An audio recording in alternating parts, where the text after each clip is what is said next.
দেখো, সবাই দেখো পুচকে ডিম খাচ্ছে আর একা একা গান গাচ্ছে। একা একা গান গাচ্ছে প্লাস পানি খাচ্ছে। এর হচ্ছে রোজকার কাহিনী। এটা সুন্দর করে খায় আমার পুচকোটা, বাট গান গায়, পানি খায়, ডিম। অনেক বাচ্চা, ও ধরো ধরো, আমি দিচ্ছি বেটা, বেটা আমি দিচ্ছি।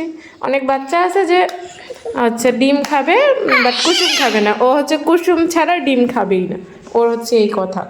আর একটু করে কুসুম খাবে আর এইভাবে করে একটু একটু করে পানি খাবে। থ্যাংক ইউ আমার কিউটি বেবি, ওর জান বাচ্চা। মাম মাম আগে মাম, ও পানি খাবে প্লাস মাম খাবে, মানে ওর এটা প্রতিদিনের রুলস। মাম মাম মাম, আরে বাবা আবার পানি, মানে মাম না নেওয়ার আগেই পানি নিয়ে নিছি। রোজ কাজ এভাবে খায়।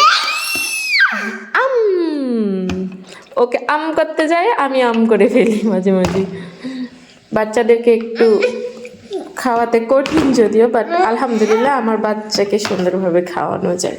আপনাদের কার কার বাচ্চার কতদিন বয়স অবশ্যই কমেন্টে জানাবেন। আর ওর বয়স কেবল 7 চলতেছে, 8-এ পড়বে দ্রুতই। ওকে আমি রোজ একটা করে ডিম দিই এখন। আল্লাহ হাফেজ, সবাই ভালো থাকবেন আর মুসাফের জন্য অনেক অনেক দোয়া করবেন। মুসাফ আল্লাহ হাফেজ বলো।